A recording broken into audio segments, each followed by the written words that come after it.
Today, I want to give two examples of fundamentally new concepts and engineering practices with large impact. In other words, disruption that is happening in our portfolio. One is Twist Bioscience, the other is PacBio.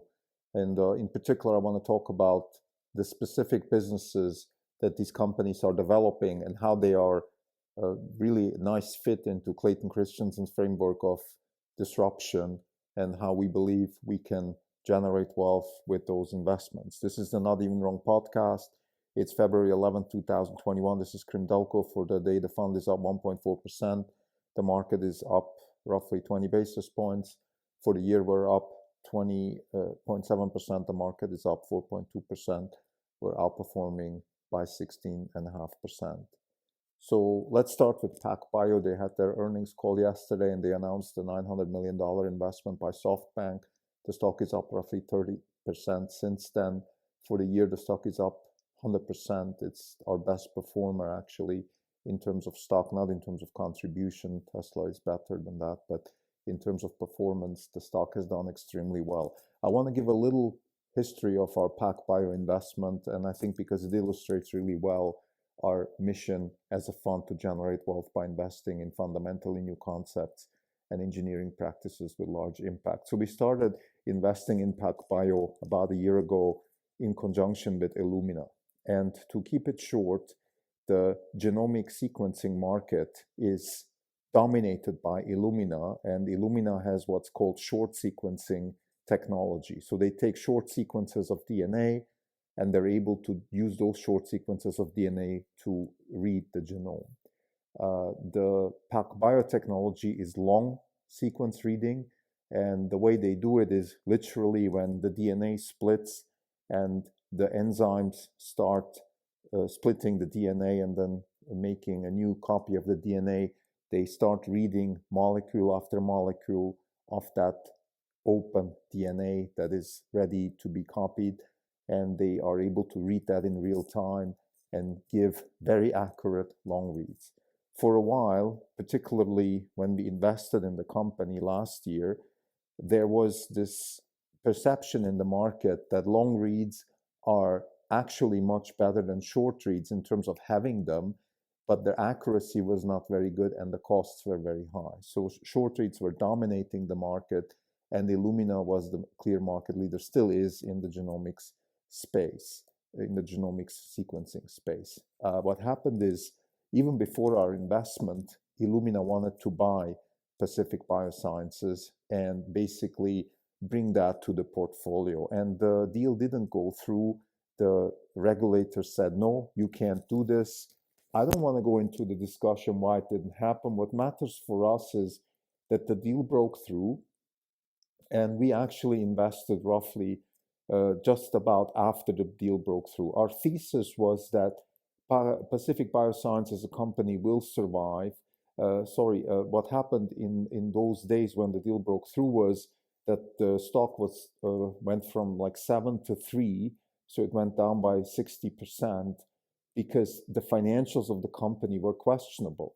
So this was a company with a very promising technology that actually enticed the market leader to even buy them, but financially, it looked like the company doesn't have the wherewithal to survive. We believe that that is not going to happen. We believe that this company for sure will survive, either as a target for another company or on its own. So we bought the stock at 3 and we kept it for a while. We then sold it because for the next 6 months or so, really nothing happened. And we believe that maybe we were wrong. Maybe the technology wasn't that good. Maybe Illumina gave up because the tech wasn't that good. Maybe it's replicable, etc. So we gave up. What then happened is, in very quick sequence, the company did a capital raise, and then the stock just went from, let's say, 3 to 15. So it quintupled. And then we started looking at the company again. And to cut a long story short, we realized, first of all, they changed their management. They brought in people with different kinds of backgrounds, but that wasn't the main thing. The main thing was that the narrative of the company all of a sudden sounded the following: long reads are much more accurate now, and their costs are coming down. And this opened our eyes. This looked like a potential Clayton Christensen style disruption where we have a technology that is underserving a market simply because it didn't exist before. And it was way too expensive and not accurate. So basically, there wasn't really a market for long reads because it was either too expensive or not accurate or both. And all of a sudden, you have this company which is breaking through actually with new technology, with better. Basically, they started building an innovation stack around this tech, and it looked like the inflection point was reached. The stock was around 20 when we decided to sell Illumina and buy PacBio. So not just that we went back into the stock, we even decided that there is a risk now for Illumina that they get basically pushed out of the market by PacBio in a sense that we have this Clayton Christensen style. It comes from nowhere, it creeps up to you, and it starts putting you out of business. I want to read two quotes from yesterday's earnings call. I think that illustrates our thesis here. First quote, long read sequencing capability. The pricing is extremely competitive with short reads, and the information you get is fundamentally better. The second quote, we just don't know yet what the next applications are going to emerge because not enough people have been using the technology. So both of these quotes are from the management, and they just illustrate that this technology is right now past the inflection point. Their growth is very, very strong. And the reason they're growing strong is because they're giving a lot more value to customers than the same customers used to get from Illumina or other competitors. And most importantly here, and this is now very key, this is not just about a market that is now being substituted short versus long read. You have a lot more opportunity to solve problems. You can go after disease, you can go after virus screening, you can go after things like genomics testing in general, let's say population genomics, so build libraries. So in the future, maybe you can learn from the genomics data that you have. They announced a cooperation with Invita, which is kind of a software data business, genomics data business company. The point here is that we are now at the cusp not just of revolutionizing genomic sequencing, but also enabling a lot more problems to be solved. This is the proverbial innovation stack in real time being developed by the company. And this is really what's exciting us about Pacific Bioscience. We wouldn't be shocked if a year from now the stock is up 10x, because this is exactly the kind of situation where you have enormous amount of value creation, not because you're pushing somebody out of the market or anything like that, because you're creating a new market, you're creating new opportunities, and this is exactly what's going on with Pacific Bioscience. The second example we want to use today and discuss is the antibody discovery. Antibody discovery in general is a business that has been interesting us since we invested in Twist Bioscience, and I just want to mention a couple of things that happened today which also make us very interested in that market. A16Z announced an investment in a company, Big Hat Biosciences, and they call themselves Accelerating Biologics Design Development with AI and Machine Learning. The company is using advanced machine learning algorithms to accelerate antibody design and discovery. Antibodies are proteins that attach to the human T cells to go after antigens, or basically, if you want to use a very simple analogy, if you have a disease, there is something wrong in your body, your T cells are supposed to kill that thing, whatever it is in your body that doesn't belong there, and the antibodies are the things which attach to your T cells to go after those things, let's say a virus or a certain cancer cell or something like that.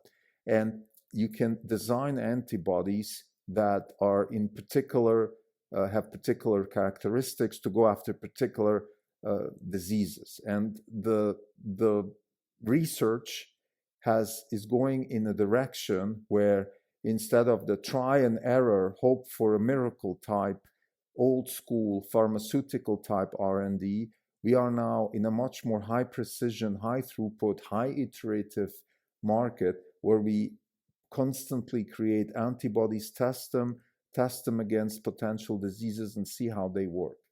Twist Bioscience is in that business, and the reason I got interested in this announcement today by A16Z is because Big Hat Bioscience is in the business that also Twist is in, and this is one of the big businesses for Twist.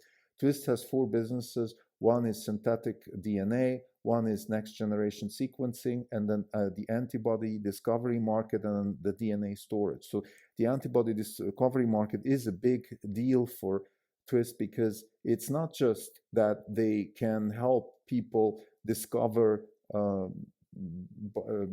antibodies that could work in certain diseases. What they're doing is really they're building libraries, they're building the base, they're building the foundation, the information on which future generations of researchers can work. So this is the proverbial compound knowledge that is being created.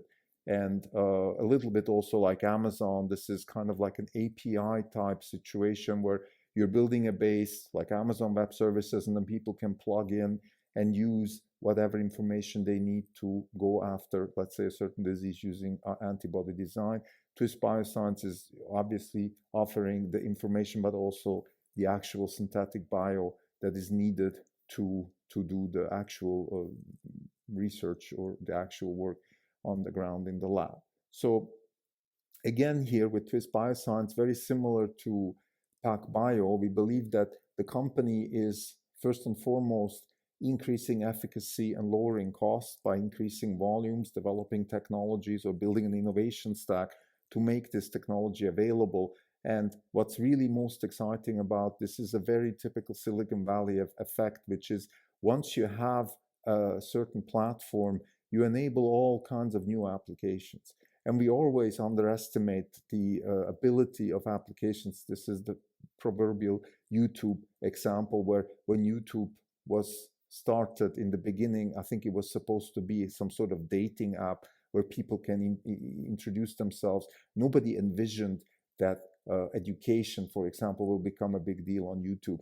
So what I'm trying to say here is that once we have a technology and a platform that lowers the cost to do something, all kinds of new applications come out. And this goes back to that quote I mentioned by PacBio, that's where one of the management members said, we don't even know what the future applications will be, but we are sure they will come. So these are 2 examples of companies that are using fundamentally new concepts and engineering practices with large impact. And both of these stocks have done phenomenal, Twist and PacBio. Twist has had some correction recently for various reasons, and we can obviously always run the risk of high valuation, etc. But fundamentally, that's not concerning us too much. As long as there is the build out of the innovation stack, as long as there is this fundamental view that through the innovation stack, we're enabling more and more applications, more and more use cases to be used on the platform, the more we are certain about the compound interest and the compound returns on the platforms that are existing today. And this is really what matters when it comes to wealth generation with fundamentally new concepts and engineering practices. Thank you.